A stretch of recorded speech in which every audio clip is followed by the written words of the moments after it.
it does really have a lot of valuable content that you can bring back to your institution. So if this is not the session you're looking for, you kind of have two options. You could sneak out the door, ignore all the heads looking at you, and then sneak into the presentation that you want to go to and ignore all those heads. Or you can stick around here. I promise it won't be painfully boring.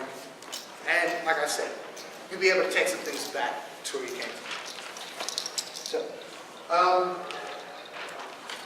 before we move on, I just want to figure out what attracted some of you guys to this session. What brought you in here? I know a lot of people, especially coworkers, that are, I guess, per Myers-Briggs, introverted, and so I wanted to take it back to different instances Okay. Okay.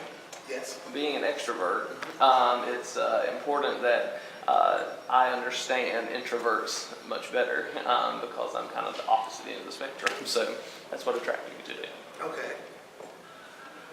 Great. So I think both of those are great reasons to come. And for the rest of you who may not share those same reasons, hopefully this will still be along the lines of what you were looking for. So moving forward, here are our learning objectives. Can you guys see that okay? Okay. So participants will gain a greater understanding of the differences between introverted and extroverted team members. Participants will understand the importance of establishing dynamics, inclusive and conducive to their introverted team members. And participants will leave with initiatives and tactics they can introduce to their respective teams to promote these dynamics. So we aren't just going to talk about introverts. We aren't just going to talk about two dynamics. We're going to figure out how these two different, sometimes disparate concepts work together. As we move forward into the content of the presentation, I would like you all to acknowledge one thing. While I do cite books and theory and some research and other research, a good portion of this presentation is also drawn from my personal experience. So I also acknowledge that everybody has their own experience. So while this may not resonate with you and you may have had a different experience, I invite you please connect with me afterwards so we can talk about that. But just know that some of this presentation is just from my lens as a self-identified introvert. So now that I've got that disclaimer out of the way, I always like to figure out who's in the room, and also kind of want you guys to figure out who I am as well. So my name is Mark Hatcher. I'm currently a master's student and residence director at North Carolina State University. Go back. I completed my undergraduate studies at East Carolina University. I was born in Mount Airy, North Carolina. It's kind of close to Virginia in the high country, for those of you who aren't aware of that. If you've ever seen the Andy Griffith show, Mayberry, it's based off Mount Airy. I spent a vast majority of my life in Charlotte. I grew up a Tar Heel sports fan, so I'm very much a North Carolina born and bred individual. So I'm really excited to have this opportunity to be here with you today. Some of my hobbies, I enjoy sports, reading, listening to music, and long walks on the beach. I don't actually enjoy long walks on the beach, but I feel like every time somebody talks about their hobbies, it always includes long walks on the beach. And so, no shade, so to speak, if you do enjoy long walks on the beach, but it's just kind of my dry humor, so to speak. So now you know who I am. I want to know who you guys are.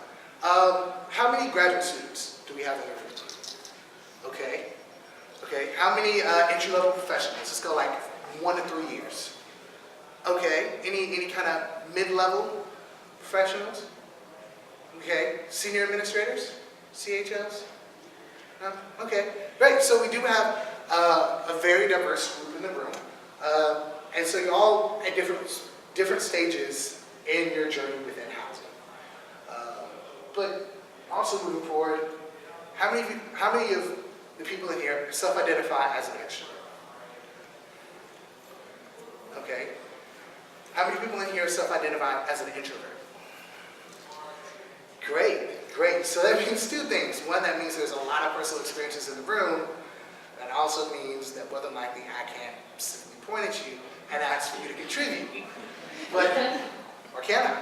That's actually one of the myths associated with it. So as we move forward, let's talk about introversion maybe. So, can someone give me a definition of what introversion is, or what an introverted person is, or something along that lines? Yes. Introversion usually it's someone who like recharges per se by being alone. They get all their energy from solitude and privacy. Okay. You can find an introvert in the corner of a room observing. Okay. Yes. According to Myers-Briggs, they prefer to take in information and make decisions by themselves or with small groups of people versus a whole lot of people, and it then relates into where you draw your energy from, because that tells you a lot in life. Okay. Yeah. So I think those are all very, very apt definitions.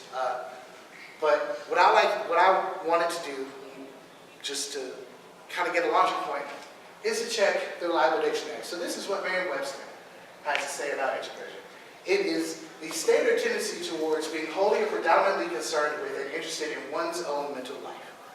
I have to be very honest. That might be the worst definition of introversion I've ever seen.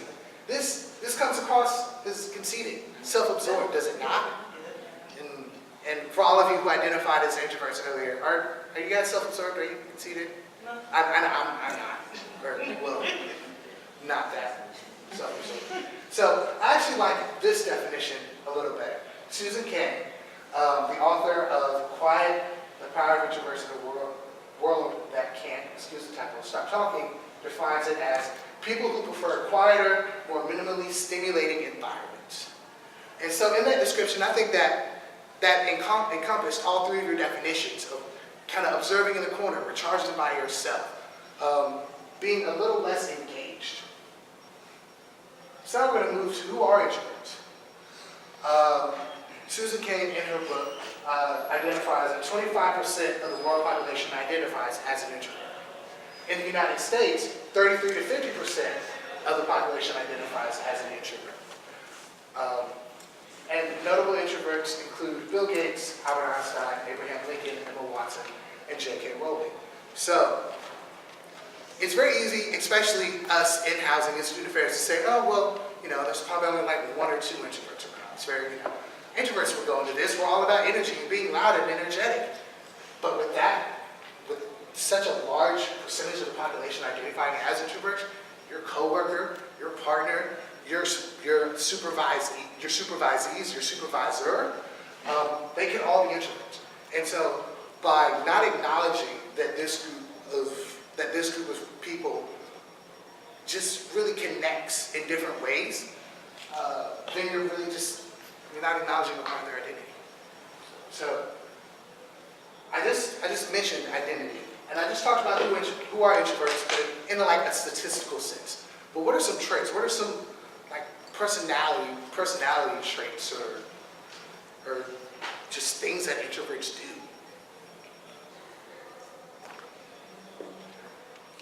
They value processing, so they'll take in the information, they'll, think about it, and then when they actually speak, then it's something, that they've thought out a lot. Okay, exactly. So introverts like to process. They're not chances are if a question is just being asked, they're not the first one right here, I got it, unless they've been thinking about it. But introverts do like to have time to process. Yes.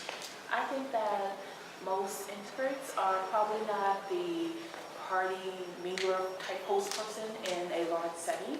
They might be the ones who engage more in the one-on-one conversation, not going from this table to this table to this table, the potential host of a group gathering. Okay. Like that. You mentioned they like one-on-one conversations. What kind of one-on-one conversation interactions do introverts like? Are they? Yes. Definitely more in depth. Definitely no small talk. They're Okay. not, let's talk about the weather. No, let's talk about something real. Yeah, something that substance, yeah. Exactly. I know from my experience, small talks, it's kind of painful. And it comes across as painfully awkward as well. And so it's just yeah, nice weather. So those are just a few things. What we're actually about to do is look at a small clip. It's about 2 minutes from Susan Cain's TED Talk presentation back in 2012, talking about introversion.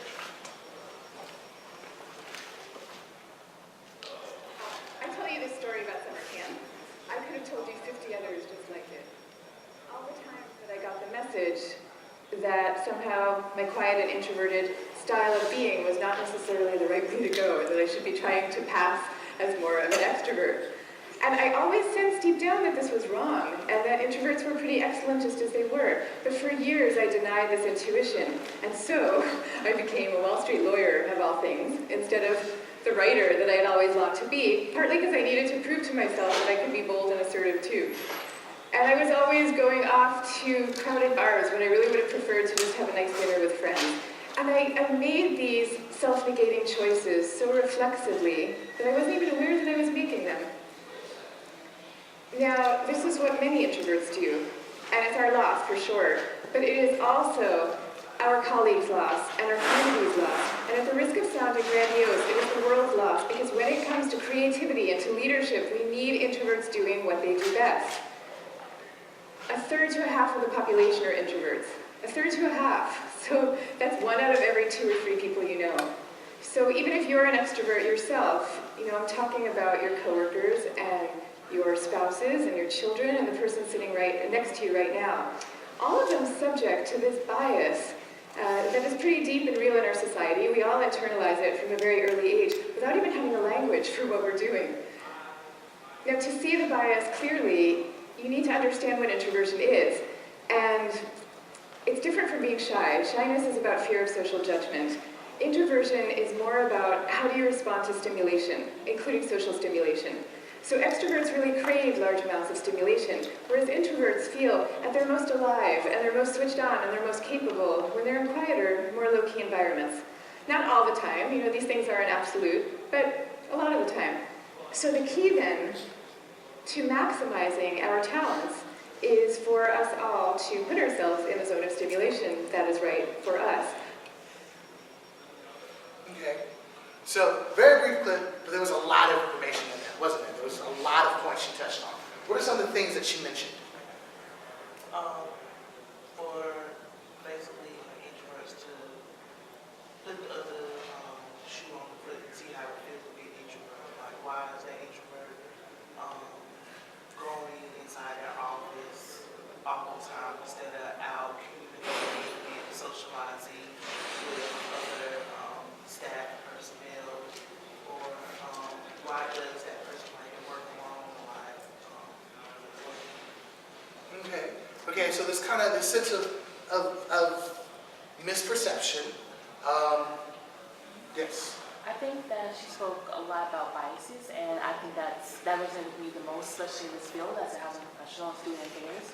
There's this perception that to connect with students, connect with other people, that you have to be this extrovert all out there, and that's not the case, because our student population, as she stated and you stated, like 1/3 of them will be introverts, and for them to connect with another person, with a professional, you need to be able to balance. You need to have a diverse group of professionals to support our students.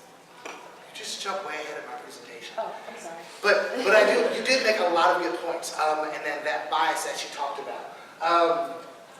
In her book and in another book called the Introvert Advantage, they talk about this concept of the extrovert ideal, and that is that in society we've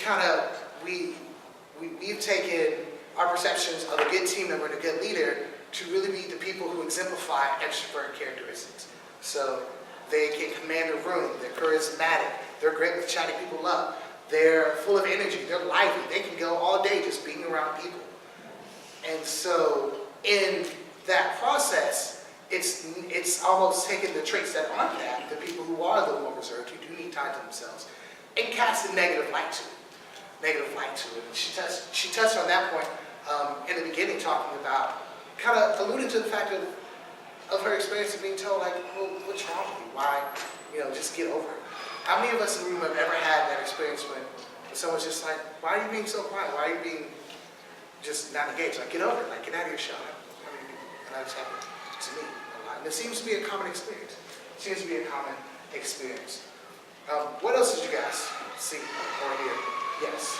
She also talked about the need for where she tried to fit in to a situation, trying to take on extroverted characteristics, and it just did not fit because she is an introvert. So it talks about the importance of just being yourself, not trying to fit in where if that's not your characteristics, just be yourself and be okay with that. Exactly, and that's huge for us because at the core of what we do, we work with students who already either don't know or are forming who they are or who they think they are.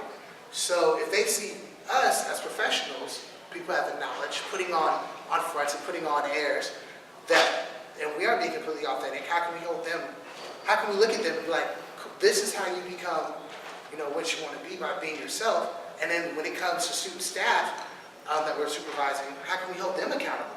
We're doing those same things. So, I think we delved. This is really just kind of the surface level, but we've kind of delved into the concept of introversion and introverts. Would you agree with me? Great. But that's only the first half of the presentation. Let's go on to part 2, talking about team dynamics. And so there are a lot of various ways you can look at group and team dynamics. But I really like this one particular model, Bruce Tupman's model of group development. It was introduced in 1965, and it was really a way to describe a team's growth, how they tackle challenges, how they face issues, and how they progress to achieving their aims. Like I said earlier, I'm a grad student, so theory is kind of like at the front of my head right now. I just finished a midterm in my theory course last week. So I really like his model and how he frames it. And a lot of people use this, but they don't really call it Tupman's model. Instead, they refer to it by the 4 stages: forming, storming, norming, and performing. How many people in the room have seen this model before? How many people have used it before? How many people are currently using it? Cool, so that means I might be giving you guys a new tool to use. If you have seen it or are using it or have used it, you probably also know there's a 5th phase, which is adjoining, and that was introduced later in 1977. But for the purposes of this presentation, we're really going to focus on the main 4. So here is a wonderful chart borrowed from the Corporation for National Community Service. These are people who sponsor AmeriCorps and some other things.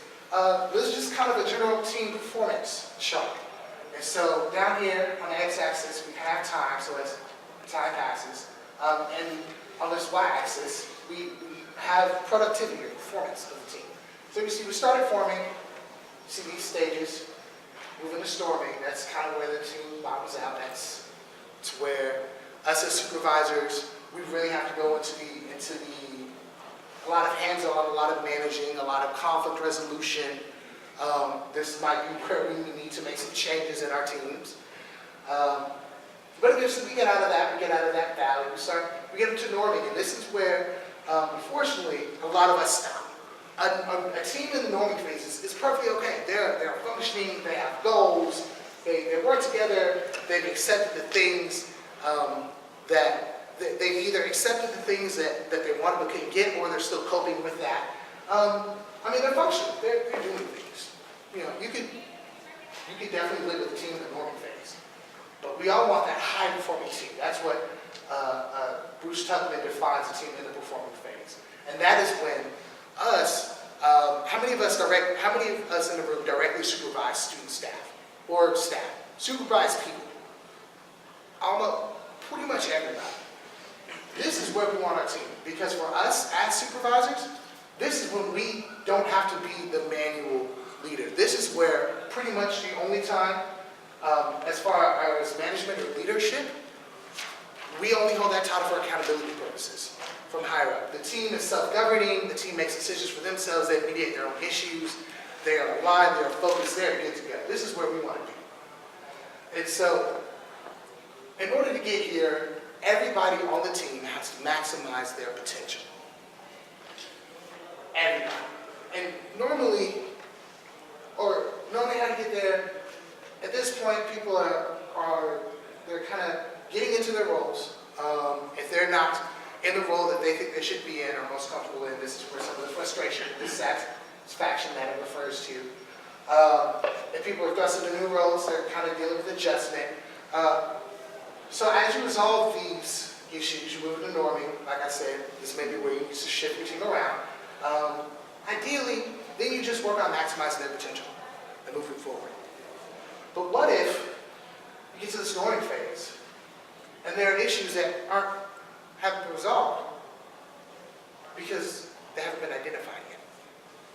What if you have issues of individuals who aren't comfortable in the team dynamic, who don't feel welcome, who don't feel embraced, but they haven't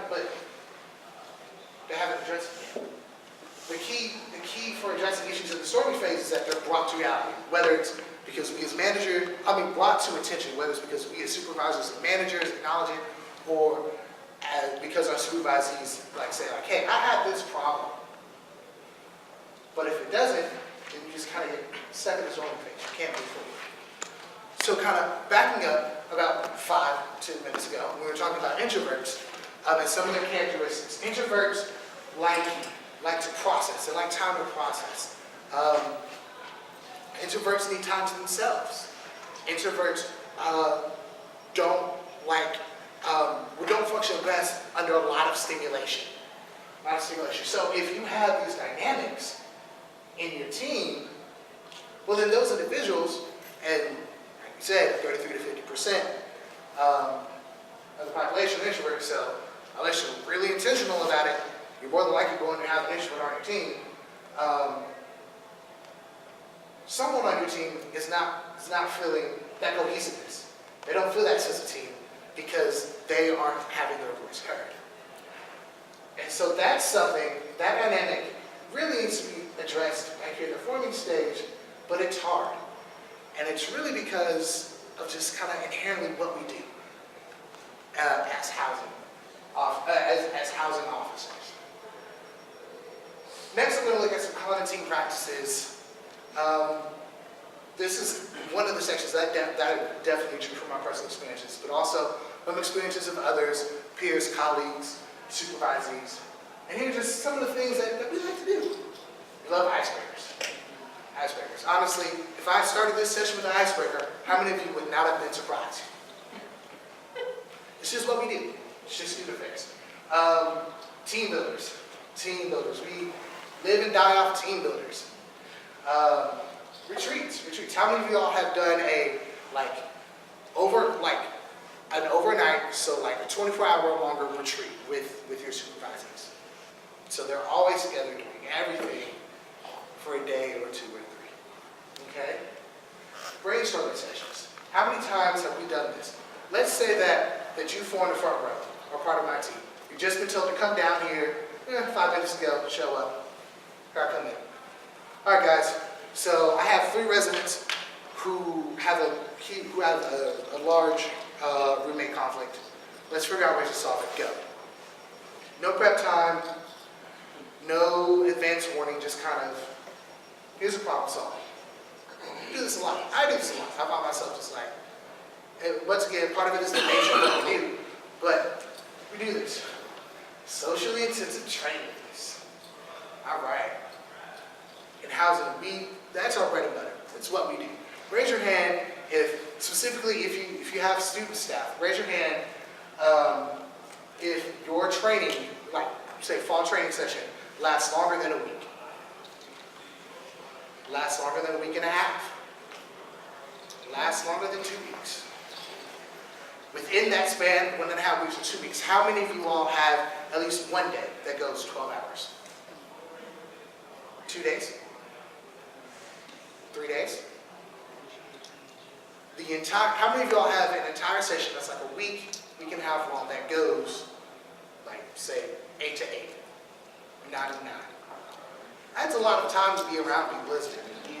And I know I know it's kind of just how we do things. It's how we fit everything in. It's how we get ready for the students arriving. But it's a lot, and it's a lot on everybody. It's a lot on us as professionals, but especially for some of our students. And then these last two are kind of just things that I thought of. One of us mentality.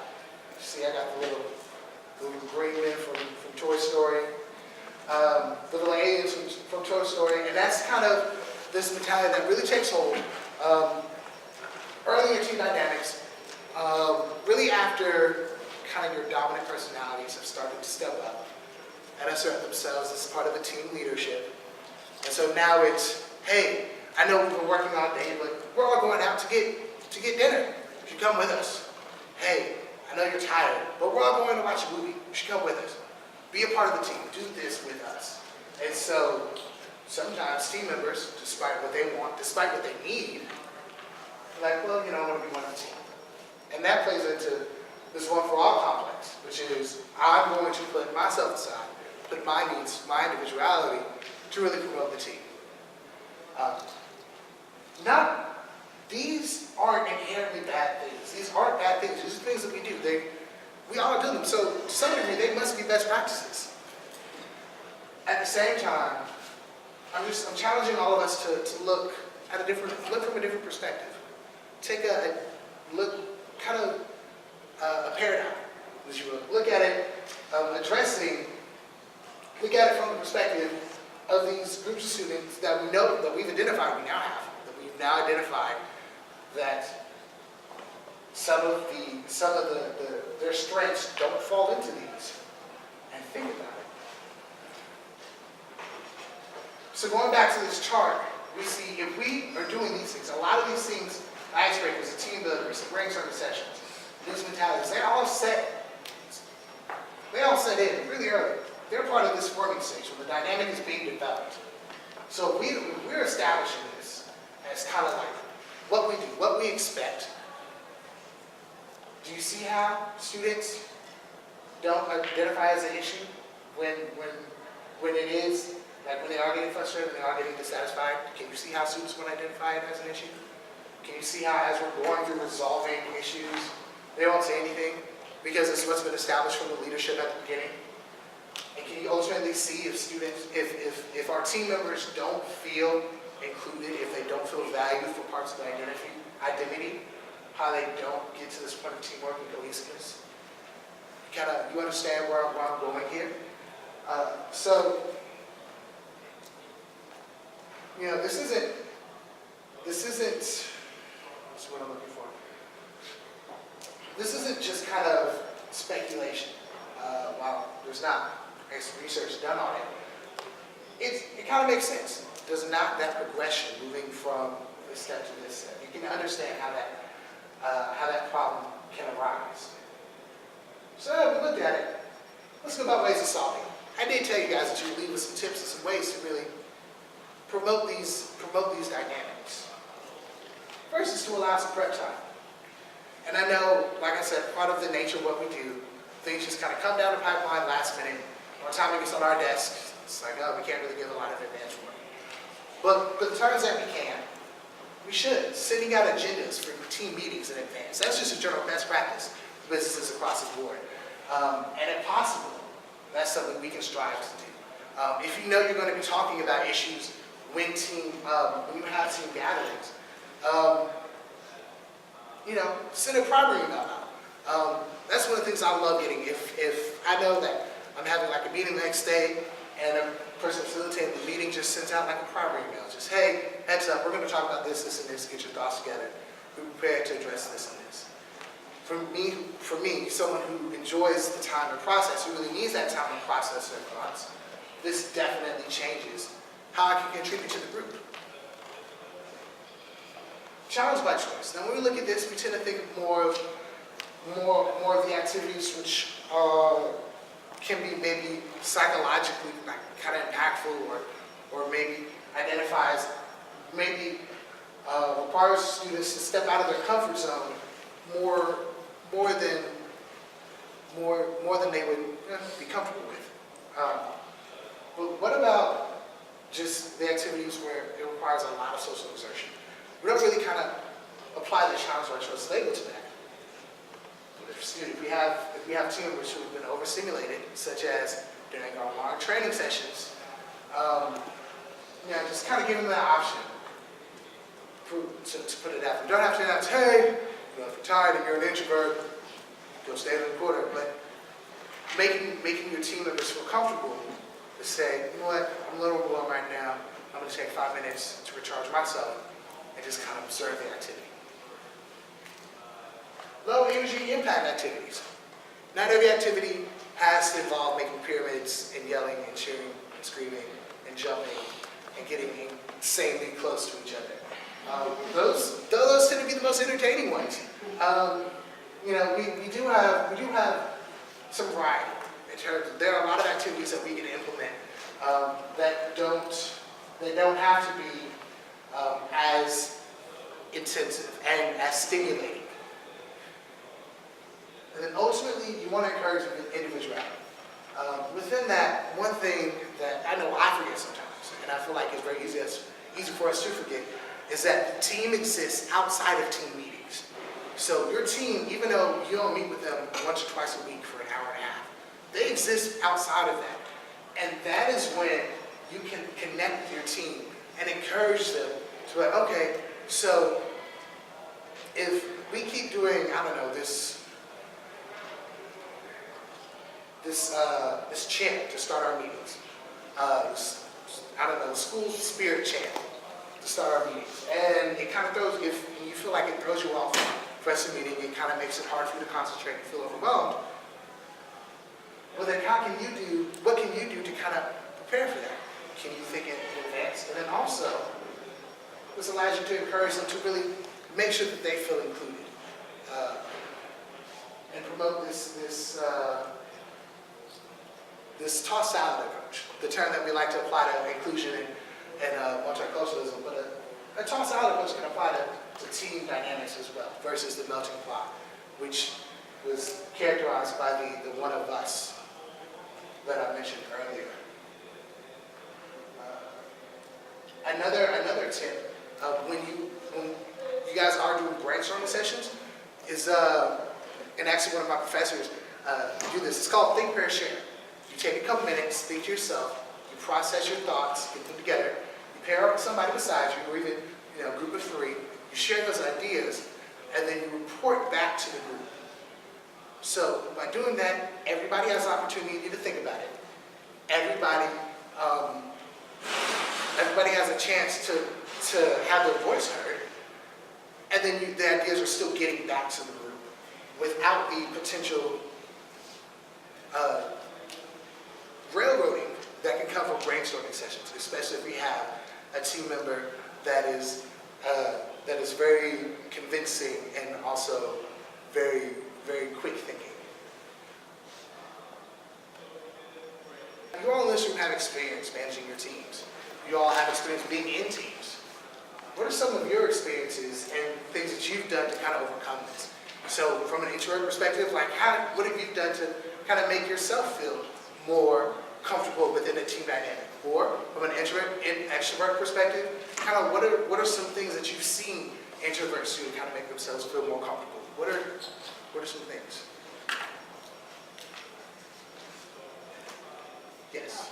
I personally arrive to work early on purpose so that I can adjust to the 8 o'clock rush of people coming in, stopping by the office, asking me how my day went, how my weekend went, which I'm really never prepared to talk about. So I on purpose get in work early so I can have that quiet time before it gets very busy. Because once the day starts, I really don't have that quietness that I need. Okay. How many of you all do that? Where you start your mornings early, whether it's in your office or maybe it's just a quiet car ride. Maybe it's just stealing like a couple minutes to get yourselves ready for the day. How many of you guys do that? Okay. As far as my personal experience with, I do when I work in a group, I usually take the part of the group work that requires more in-depth or more in-depth part of the work, so I can physically assign parts to each other. Always go for that part, whichever. I'm sorry, I can't talk today. whichever requires the most work and most in-depth part, because I know if I get someone in the group, sometimes extroverts don't like to do most parts that require some work that requires like a more deeper thinking process. So if I know I have that one extrovert in the group, I just go for that part first, so it can help alleviate will help create a balance. So going for things, just kind of looking for things that encompass our strengths. If you know that you are great at planning logistics, do you really need to be the one leading the team builder at the beginning of the meeting? Definitely find ways to encompass our strengths. That makes us feel like our input is valued. That makes us feel like we're part of the team. What else? What are some other ways? Yes. I'll go, like for lunch, I'll just go to my apartment and have lunch by myself so I can recharge for the rest of the day. Okay. I do that. Sometimes I do that same thing as well. How many people just take advantage of their breaks, whether it's a meeting that ended earlier than you expected, or your lunch period, or just kind of a scheduled break, and just use that as a recharge time. Okay. Okay, that's good. That's good. So, what are some other, just kind of one more, I guess, experience where you tried to do something to, specifically in relation to your staff, or the team that you were supervising, where you just noticed there was some team member struggles, and you made an effort to help them feel more included. Yes. Sorry. For me, I'm an extrovert, and we have a lot of extroverts on my staff team. However, there is one young lady who is an introvert, and thanks for the session. This is really valuable for me right now because I'm having a hard time of pulling her out. I'm always trying to say, hey, what's your opinion on this? Or, you're quiet today, what do you think about this situation? Or, how can we move forward with this project? And so, for me, I feel like I'm pinpointing her out all the time because I'm having to pull out suggestions from her. And so my question is, how do I, without feeling like I'm pinpointing on her or calling on her all the time instead of making her interact, how do I get her to interact without feeling like I'm pinpointing her out all the time? Okay. And that's a good question, and I like that example that you use, because I know I've been a victim of doing that. You notice somebody, you're not really sure they're engaged in the process, they're just kind of sitting there, and so you call them, right? How many of us have done that? How many of us do that? What are some of the results? What can be some of the results of that? More like stereotyping, a staff, person. Okay. It can sometimes appear as if you're like maybe picking on them. For my staff in particular, we are 4 individuals and I'm the only introvert. And so sometimes they do that and it's almost like they're trying to pick on me. But the thing about an introvert is once we actually figure out what it is we want to say, or if we have an opinion on something, we will definitely get it. And so you don't necessarily have to like call us out and say, hey, what's your take on it? Because either we are agreeing with you, but if we disagree, we'll take the time to say, oh, no, maybe we should try it this way. Okay. What about, I guess, kind of the flip side of that approach is when if we have 1 or 2 team members who are really engaged and are responding to everything, and you think they might be railroading the conversation, and you just kind of ignore the responses. How many of us try that? And I've tried it before. How does that? How many people have been on the receiving end of that?